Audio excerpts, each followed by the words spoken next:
오늘 함께 나눌 하나님 말씀은 사도행전 2장 말씀입니다.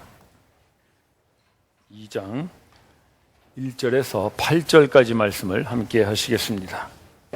2장 오순절날이 이미 이름에 저희가 다 같이 한 곳에 모였더니 호련히 하늘로부터 급하고 강한 바람 같은 소리가 있어 저희 앉은 온 집에 가득하며 불의 혀같이 갈라지는 것이 저희에게 보여 각 사람 위에 임하여 있더니 저희가 다 성령의 충만함을 받고 성령이 말하게 하심을 따라 다른 방언으로 말하기를 시작하니라. 그때의 경건한 유대인이 천하 각국으로부터 와서 예루살렘에 우거하더니 이 소리가 나매 큰 무리가 모여 각각 자기의 방언으로 제자들의 말하는 것을 듣고 조동하여 다 놀라 기이 여겨 이르되 보라, 이 말하는 사람이 다 갈릴리 사람이 아니냐. 우리가 우리 각 사람의 난 곳 방언으로 듣게 되는 것이 어찌미뇨. 아멘. 8절까지 말씀입니다. 오순절에 예수님의 제자들이 한 곳에 모였습니다. 예수님의 제자들은 원래 12사람이었죠. 그 중에 가룟 유다가 예수님을 유대 종교 지도자들에게 팔고 나서 자책감에 스스로 목숨을 끊습니다. 그래서 이제 11사도가 남았거든요. 사실 11명이나 12명이나 큰 차이는 없습니다. 한 사람 차이니까. 우리가 지난주 말씀에서 봤다시피 이제 부활의 증인이 되어야 되는데 11사람이라도 부활의 증인으로 잘 활용할 수 있겠죠. 그런데 하나님께서는 한 사람을 더 채워서 꼭 12사람을 만드십니다. 우리가 읽은 말씀 위에 1장 26절을 한번 보시죠. 그 바로 위에 말씀인데요. 보시면 제비 뽑아 마띠아를 얻으니 11사도에 가입하니라 그랬죠. 그게 이제 보충했다는 말이에요. 그러니까 11명에다가 한 사람을 더해서 12사람으로 채웠습니다. 그리고 나서 오순절에 성령 강림 사건이 일어난 것입니다. 자, 왜 하나님께서는 꼭 12명을 채우신 다음에 성령님이 임하게 하셨을까? 이 12이라는 숫자와 성령의 강림을 우리가 좀 연결해서 생각해 볼 필요가 있습니다. 이스라엘 백성들을 보통 얘기할 때 12지파 그러잖아요. 12지파가 모여서 이스라엘을 이루었죠. 그래서 이 12이라고 하는 말 속에는 이스라엘 백성을 대표하는 그런 의미가 들어있습니다. 근데 그 이스라엘이 하나님의 백성인데도 불구하고 하나님의 뜻을 이루지를 못합니다. 실패하죠. 구약의 결론이 실패입니다. 근데 그 백성에게 주신 하나님의 뜻이 뭐냐면 그 이스라엘의 조상인 아브라함에게 주신 그 말씀에 분명히 나타나 있습니다. 아브라함에게 주셨던 말씀 한번 보도록 합시다. 창세기 말씀인데 여기 보시면 저 마지막에 그 말씀이 있어요. 모든 민족이 너로 인하여 복을 얻게 될 것이다. 이것이 아브라함을 통하여 이루어지는 그 이스라엘을 통해서 이루시고자 하시는 하나님의 뜻이었어요. 즉 복의 근원이 되게 하겠다는 것이죠. 그래서 그 이스라엘에게 복을 주시는데 어떤 복을 주시냐면 그 아브라함에게 주었던 그 복이에요.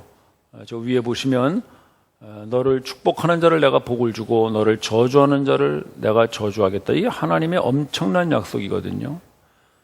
그러니까 즉 하나님이 이스라엘의 하나님이 되어주시고 이스라엘은 하나님의 백성이 되어주신다. 그게 하나님이 주신 큰 복입니다. 근데 그 복이 이스라엘에게서 끝나는 것이 아니라 이스라엘을 통하여 흘러나가게 하시겠다는 거죠. 왜냐하면 복의 근원이니까. 근원이라는 것은 마치 샘물에서 이렇게 시냇물이 흘러가는 듯한 그런 걸 의미하는 거잖아요. 그러니까 이스라엘이 하나님의 백성이 되는 것이 목적이 아니라 그것은 출발인 것이죠. 거기서부터 흘러나가서 모든 민족들이 하나님을 알고 이스라엘과 같이 하나님의 백성이 되게 하는 것이 하나님의 뜻이었어요. 그런데 이스라엘은 그 뜻을 저버린 것이죠.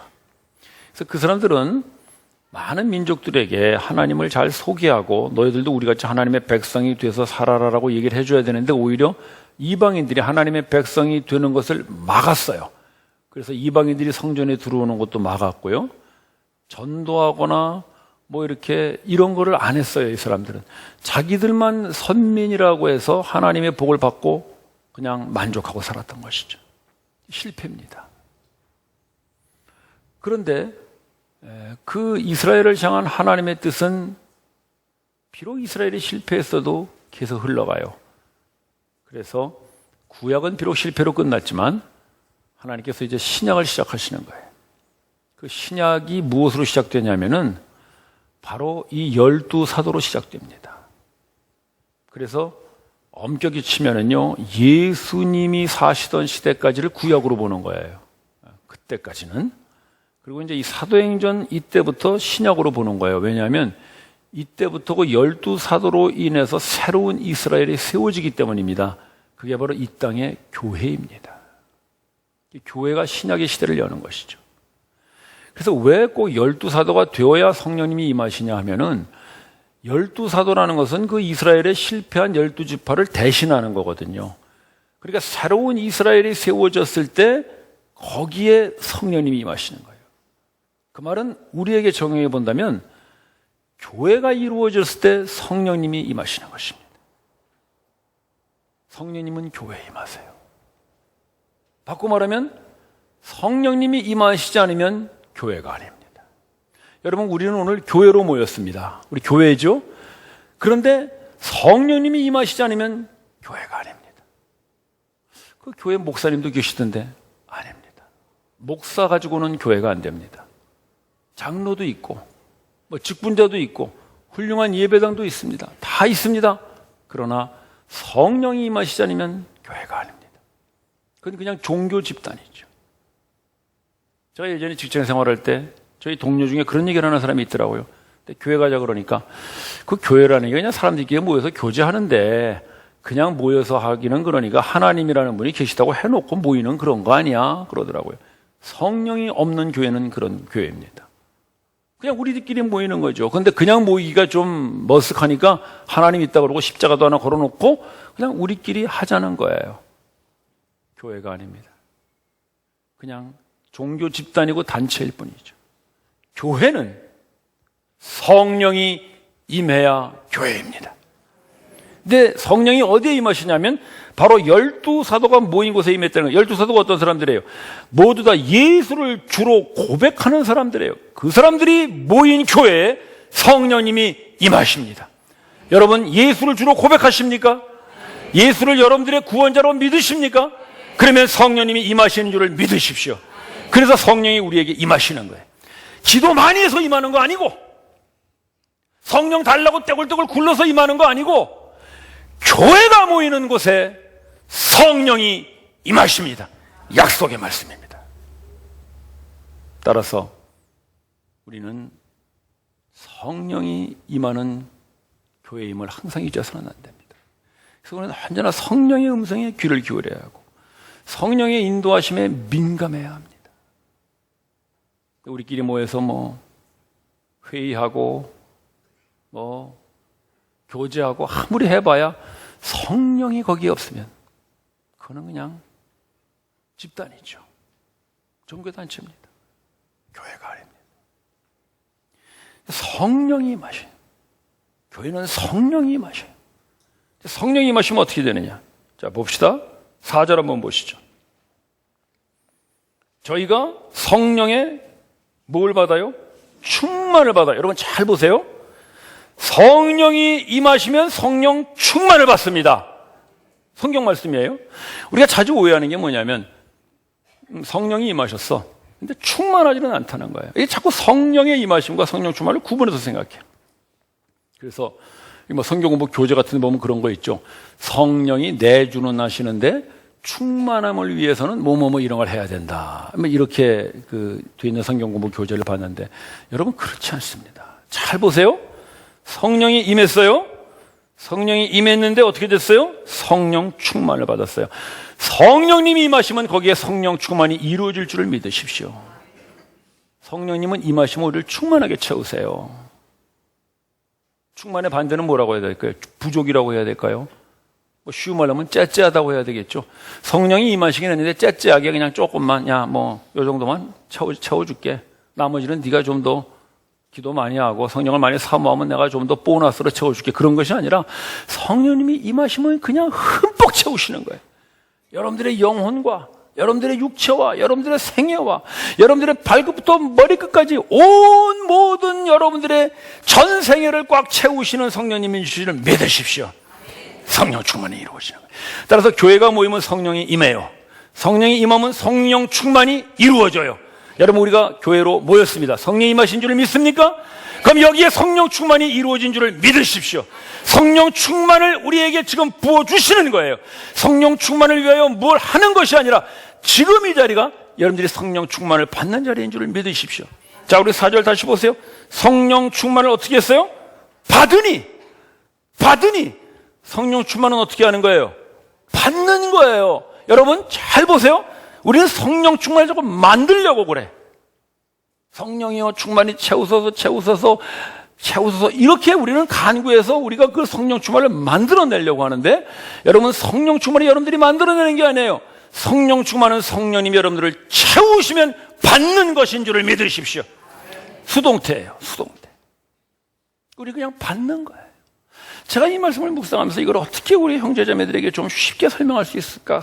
제가 참 여러 가지 고민을 많이 했어요. 고민을 해도 잘 안 돼요. 성령님이 저에게 그런 음성을 주셨어요. 너 나가서 좀 걸어라 그러시더라고. 성령 충만한 사람은 성령의 음성을 듣습니다. 걸었어. 어디를 걸었느냐? 밑에 대동천을 걸었어요. 여기 대동천 아시나요?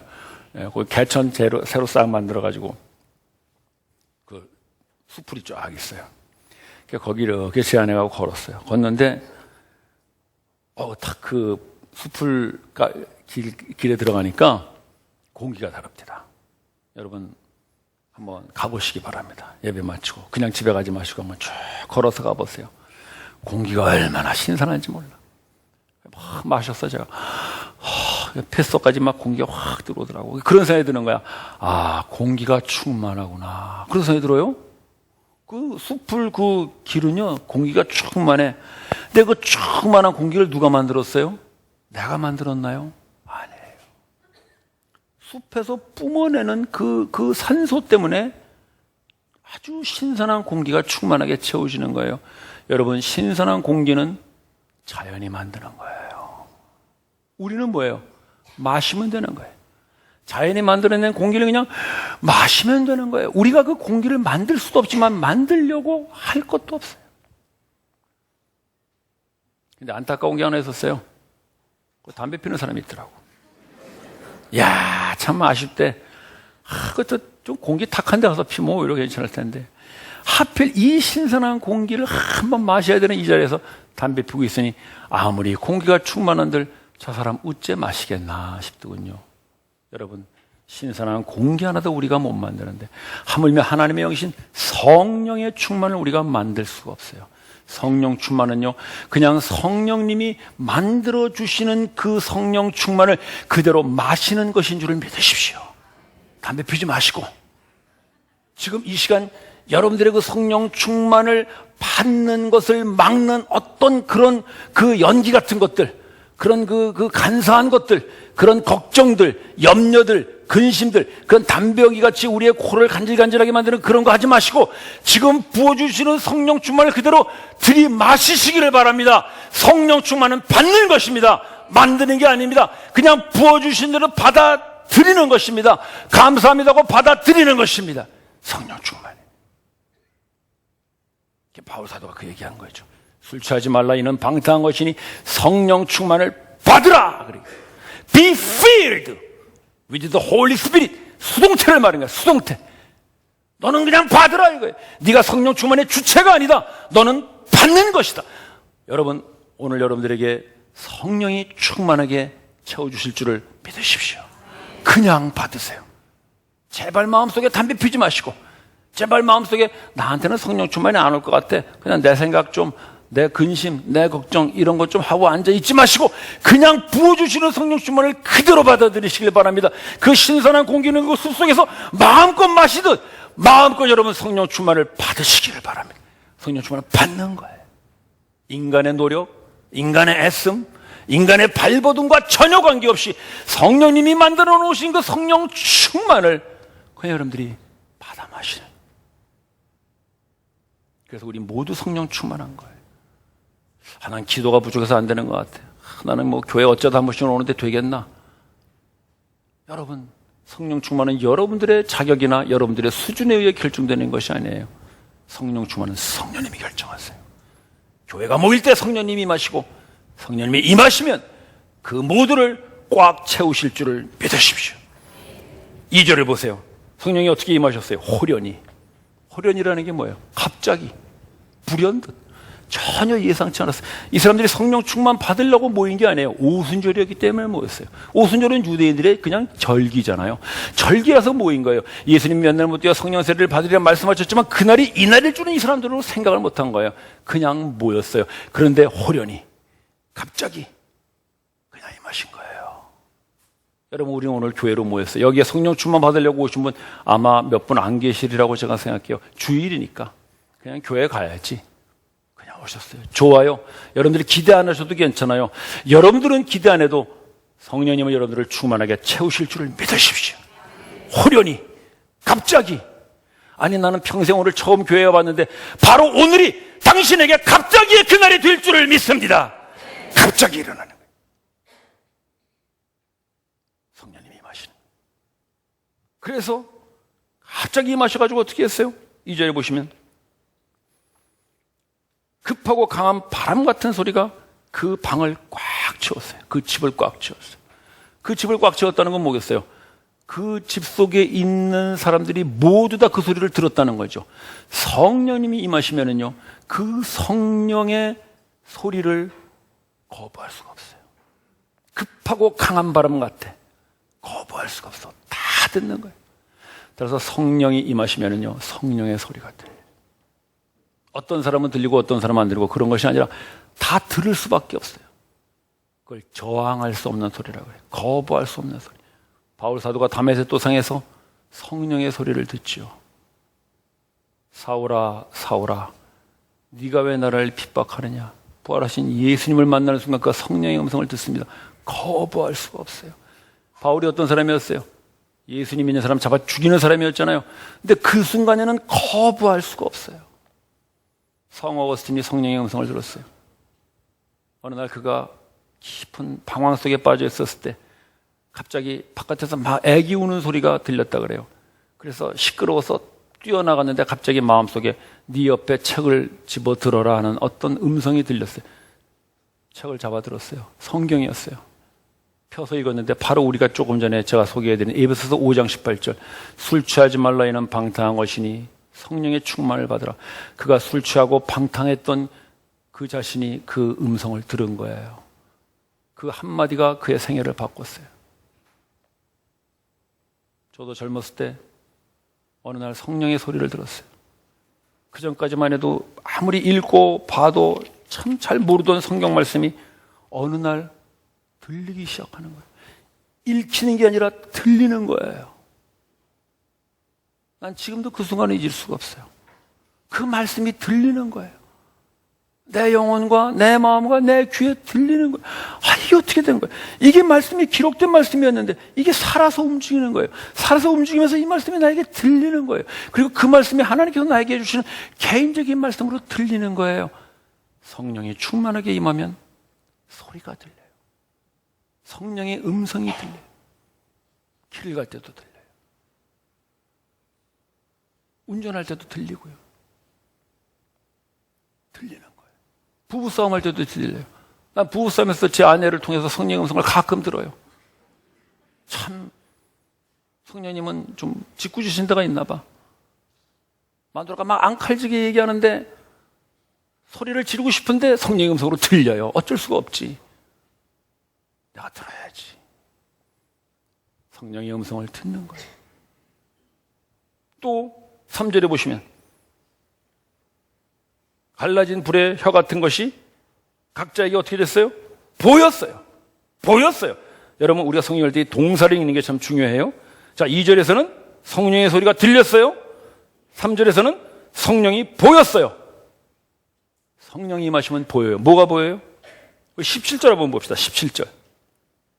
17절 말씀, 요엘에서 말씀인데, 말세에 내가 내 영으로 모든 육체에게 부어주리니 너희 자녀들은 예언할 것이요 젊은이는 뭘 봐요? 환상을 보고 비전을 본다는 거예요. 비전을. 늙은이들은 꿈을 꾸리라. 꿈을 본다는 거예요. 젊은이, 늙은이, 나이에 관계없어요. 성령이 임하시면 비전을 봐요. 성령의 비전을 봐요. 성령이 보여주시는 그 소망을 보는 거예요. 지난주에 제가 새가족반에 가서 새가족들이 인사를 하는데 어떤 분이 그런 간증을 하시더라고요. 우울증으로 너무나 힘들었대요. 약을 먹어도 안 되고 막 그런데 어느 날 갑자기 창문을 여는데 몇 년 동안 그 집 앞에 있던 그 십자가가 그날 보이더라는 겁니다. 성령이 임하시면 안 보이던 게 보여요. 몇 년 동안 그 예배당은 거기 있었어요. 근데 이분에게는 안 보였다는 거예요. 근데 그날따라 그 십자가가 보이더라는 거예요. 내가 저기 가야 살겠구나. 교회를 나오기 시작했다 그래요. 성령이 임하시면 보여요. 안 보이던 게 보이는 것이죠. 안 보이던 비전이 보여요. 여러분, 교회에는 성령이 임하세요. 성령이 임하시면 충만하게 채우세요. 그러면 교회의 비전을 보여줘요. 우리 교회의 비전을 보여주고 여러분 개인들에게 비전을 보여줘요. 우리 형제자매 한 사람 한 사람들에게 그 비전을 보여주시는 거예요. 꿈을 꾸어요. 늙은이는 꿈을 꾸어요. 우리 교회 점점 고령화된다고들 걱정해요. 걱정하지 마세요. 성령님이 꿈을 보여주실 줄을 믿으십시오. 나이에 관계없어요. 꿈을 보아요. 우리의 가슴이 막 뛰어요. 꿈을 보아요. 나이가 50, 60, 70 관계없어요. 꿈을 꾸며 사는 거예요. 꿈을 보여주세요. 4절도 봅시다. 성령님이 충만하게 임하셔서 어떻게 했어요? 성령이 말하게 하는 말로 하게. 성령이 말하게 하는 것으로 말하게. 자, 봅시다. 2절에서는 들었어요. 3절에서는 보았어요. 4절에서는 말했어요. 뭘 말하는 거였어요? 성령이 임하시면 우리의 전 인격의 변화가 일어나요. 듣는 게 달라지고요. 보는 게 달라지고 말하는 게 달라져요. 불평, 불만, 원망, 시기 이런 말들이 성령이 말하게 하는 걸로 바뀌어지는 거예요. 말이 달라지는 거죠. 언어가 달라지는 것이죠. 성령님이 임하시는 거예요. 따라서 성령이 우리에게 임하시면 나타내는 가장 분명한 증거는 저를 따라서 하세요.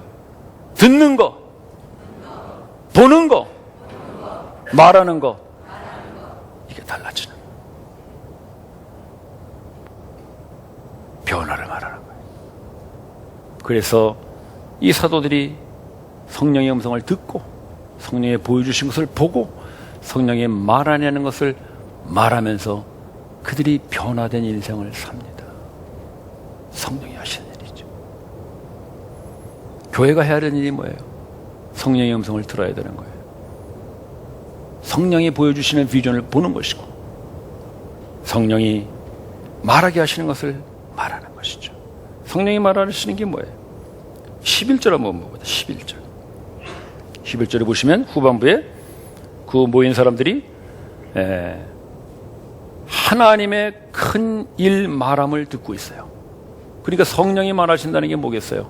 하나님의 큰 일을 말하게 한다는 거죠. 하나님의 큰 일이 뭐겠어요? 우리 지난주에 설교 때 제가 말씀드렸죠. 성령이 임하시면 너희가 권능을 받아 땅끝까지 뭐가 돼요? 내 증인이 되리라. 즉 예수의 부활의 증인이 되는 거잖아요. 하나님의 큰 일을 말하는 가장 중요한 것만은 예수의 부활이에요. 그래서 부활의 증인이 된다는 거예요. 근데 그 부활의 증인이라는 것을 예수가 부활했다는 것을 뭐로 말했다는 것입니까? 4절에 보시면 각 곳 방언으로 말한 거예요. 각 나라에서 지금 왔거든요. 그러니까 오순절이니까 이제 흩어져 있던 이 유대인들이 모인 거거든요. 자기들 명절이니까. 그러니까 각국에서 온 유대인들이기 때문에 이 사람들이 워낙이 외국에서 오래 살다 보니까 이 히브리어를 모르는 겁니다. 그러니까 자기네 나라 말밖에 몰라. 그러니까 뭐 벌써 시간으로 쳐도 뭐 한 수십 세대쯤 지났을 테니까. 근데 이 사람들이 와가지고 자기네 나라 말로 들어요. 자, 봅시다. 한번 9절부터 보시면 그 나라들이 쭉 나오죠. 메데인, 바데인, 이게 뭐냐면 이제 지금 이라크, 이란 이쪽 지방입니다. 그 사람들 페르시아 말을 써요. 제가 예전에 한번 그런 실수를 한 적이 있었는데 제가 미국에 있을 때 어떤 분 만났어요. 근데 이상한 말을 쓰더라고요. 내가 물어봤어. 당신 쓰는 말이 뭐니까 자기가 페르시아 말이래 그게. 그래서 내가 그럼 너 페르시아에서 왔냐 그랬더니 나 이란에서 왔다 그러더라고. 참 제가 너무 좀 무식한 소리를 했어요. 그러니까 미국 사람이 우리한테 와가지고 너 고려에서 왔냐 그렇게 물으면 코리아라 그러니까 너 고려에서 왔냐 나 대한민국에서 왔다 그런 말이나 마찬가지지. 자 어쨌든 페르시아 말을 써요. 자 또 어디가 나와요? 뭐 다 읽을 건 없고 이집트 하면 이집트 말 썼겠죠. 갑바도기아 이런 데는 터키잖아요. 터키 말로 했고요. 또 로마 라틴어 썼겠죠. 유대 당연히 시브리아 말 썼을 거고요. 뭐 리비아 아프리카 리비아 말도 썼어요. 근데 이 사람들이 어떤 사람들이에요? 7절 봅시다. 7절에 이 사람들이 다 갈릴리 사람들 아니야? 그럼 무슨 얘기예요? 이 사람들이 촌 사람들이잖아. 이 사람들이 어떻게 이렇게 라틴어를 알고 어떻게 이 터키 말을 알고 어떻게 이렇게 리비아 말을 알지? 그런 거예요. 어떻게 알아요? 하나님께서 그들에게 하나님의 큰 일, 즉 예수의 부활을 정확하게 전달해 주기 위하여 하나님께서 그들에게 방언을 주신 거예요. 외국어를 주신 거예요. 왜? 왜 그렇게 하셨을까요? 저희가 지난번에 아까 그 창세기 12장 3절에서 보셨죠? 너희는 뭐가 돼요? 복의 근원이 돼야 돼요. 복의 근원이 되기 위해서는 그 복을 잘 전달해 줘야 되는 거예요. 전달해 주기 위해서는 언어가 필요하죠. 그래서 구약의 이스라엘이 실패한 그 복의 근원을 이 새로운 이스라엘인 교회가 이루게 하시기 위하여 하나님이 그들에게 그들의 언어로 말씀을 전할 수 있도록 주신 거예요. 그게 방언이에요. 외국어죠. 그렇다면 하나님께서 우리에게 방언만 주셨을까요? 우리에게 그 예수의 부활을 전할 수 있는 여러 가지 형태들을 주시는 거예요. 재물도 주시고 은사도 주시고 재능도 주시고 뭐 지위도 주시고 많은 걸 주세요. 그걸 가지고 우리가 이제는 그 예수가 부활했다는 것을 전하는 그런 새로운 이스라엘의 역할을 해라. 그것이 바로 교회에 주신 하나님의 뜻인 것입니다. 따라서 이들이 각국 방언으로 그 예수의 부활을 증거함으로 말미암아 우리가 지난주에 읽었던 바로 그 성령님의 역사가 이루어져요. 성령이 너에게 임하시면 권능을 받아. 예루살렘, 유다, 사마리아 땅끝 모든 나라들이거든요. 거기에 이르러 내 증인이 되리라. 즉 부활의 증인이 되게 하시기 위하여 하나님께서 그들에게 방언을 주세요. 부활의 증인이 되기 위하여 하나님께서 그들에게 능력도 주시고 재능도 주시고 담력도 주시고 사람도 주시고 주시는 거예요. 바로 이것이 오늘날 하나님께서 교회에게 주시는 약속인 거예요. 따라서 우리는 하나님으로부터 많은 걸 받았어요. 근데 그 받은 것을 우리가 흘려보내지 않고 그냥 우리의 것으로 가둬버리고 만다면 우리는 구약의 실패한 이스라엘로 끝나고 말아요. 하나님 우리에게 다시 한번 그 복의 근원이 되라고 우리에게 성령을 보내주셔요. 성령님이 우리에게 오셨어. 이제는 그 복을 흘려보내라.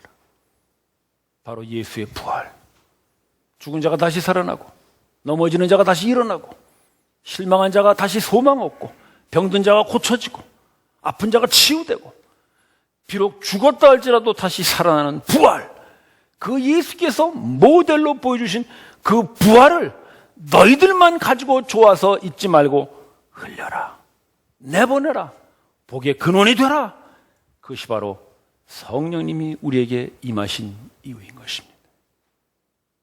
교회입니다. 그리고 그것이 성도입니다. 형제자매 여러분, 성령님은 교회에 임하십니다. 임하시면 충만하게 임하십니다. 그리고 우리에게 그 복을 흘려 보내라 그러십니다. 우리가 그런 교회, 그런 성도 되어서 주님 말씀하신 대로 성령이 임하면 권능을 받아 땅끝까지 이르러 내 증인이 되는 그런 부활의 증인의 교회와 우리 개인의 삶이 되기를 바랍니다. 기도드리십시다.